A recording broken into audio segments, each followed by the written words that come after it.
ഒരു കാലത്ത് ജൂനിയർ ആർട്ടിസ്റ്റായി എത്തി പിന്നീട് മലയാള സിനിമയിലെ മുൻനിര നടന്മാരിൽ ഒരാളായ ആളാണ് ജോജു ജോർജ്.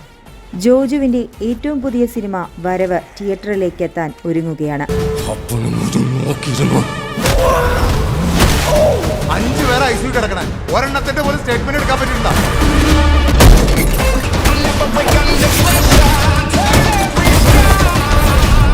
ജൂലൈ 16-നാണ് ഈ സിനിമ റിലീസാകുന്നത്. ആക്ഷൻ സിനിമകളുടെ രാജാവായ ഷാജി കൈലാസ് സംവിധാനം ചെയ്യുന്ന സിനിമയാണിത്. വരവിന്റെ പ്രീ റിലീസ് ചടങ്ങിൽ ജോജു പറഞ്ഞ വാക്കുകൾ താരത്തിന്റെ വളർച്ചയുടെ ഓർമ്മപ്പെടുത്തലാവുകയാണ്. ജൂനിയർ ആർട്ടിസ്റ്റായി ജോഷിയുടെയും ഷാജി കൈലാസിന്റെയും ഒക്കെ സിനിമാ സെറ്റുകളിൽ ഉണ്ടായിരുന്ന താനിന്ന് അവരുടെ സിനിമകളുടെ നായകനായി വന്നതിനെക്കുറിച്ചാണ് ജോജു ജോർജ് പറഞ്ഞത്. ഷാജി സാറിന്റെ ബാബ കല്യാണി എന്ന ചിത്രത്തിൽ ഞാൻ ജൂനിയർ ആർട്ടിസ്റ്റായിരുന്നു. ലാലേട്ടനെ തൊട്ടടുത്ത് കാണുന്നത് ആ സിനിമയുടെ ഷൂട്ടിങ്ങിനിടെയാണ്. അതിനു മുൻപ് വല്യേട്ടൻ എന്ന ചിത്രത്തിന്റെ സെറ്റിന് പുറത്തുനിന്ന് ഷൂട്ടിംഗ് കാണാനുള്ള അവസരമുണ്ടായിട്ടുണ്ട്. അവിടെ നിന്ന് ഇന്ന് ഇവിടെ എത്തി നിൽക്കുമ്പോൾ ദൈവാനുഗ്രഹമെന്നേ പറയാനുള്ളൂ എന്നാണ് ജോജുവിന്റെ വാക്കുകൾ.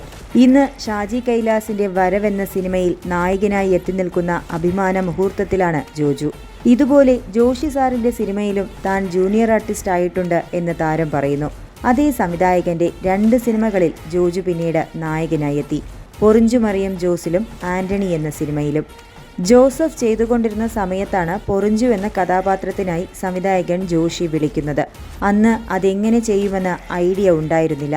എന്നാൽ ആ കഥാപാത്രം ആത്മവിശ്വാസത്തോടെ ചെയ്യാൻ ധൈര്യം തന്നത് ജോഷി സാറാണെന്ന് ഓർത്തെടുക്കുകയാണ് ജോജു. വരവിലൂടെ മലയാള സിനിമയുടെ ആക്ഷൻ എന്റർടൈനറാകാൻ തയ്യാറെടുക്കുകയാണ് ഷാജി കൈലാസ് ജോജു ജോർജ് കോംബോ.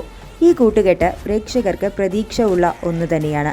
ശ്രീ ഗോകുല മൂവീസാണ് ചിത്രം ഇന്ത്യ ഒട്ടാകെയുള്ള തിയേറ്ററുകളിൽ എത്തിക്കുന്നത്.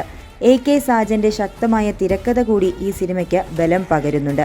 അർജുൻ അശോകൻ, മുരളി ഗോപി, വാണി വിശ്വനാഥ്, സുകന്യ, ദീപക് പറമ്പോൽ, ബാബുരാജ്, അസീസ് നെടുമങ്ങാട്, ബൈജു സന്തോഷ് എന്നിവർ ഉൾപ്പെടുന്ന വലിയ ഒരു താരനിര കൂടി വരവിന്റെ ഭാഗമാണ്.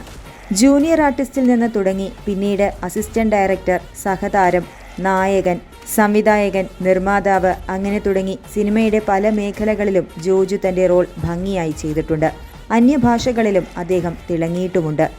ആക്ഷൻ രംഗങ്ങളും ഇമോഷനുമെല്ലാം വളരെ കൈയടക്കത്തോടെ ചെയ്ത് പ്രേക്ഷകരെ എന്റർടൈൻമെന്റ് ചെയ്യാൻ ജോജുവിന്റെ സ്കില്ലിന് കഴിഞ്ഞിട്ടുണ്ട്. ഇനി വരവിലൂടെ വീണ്ടും ഒരു മാസ് വരവ് തന്നെ ജോജുവിൽ നിന്ന് കാണാം.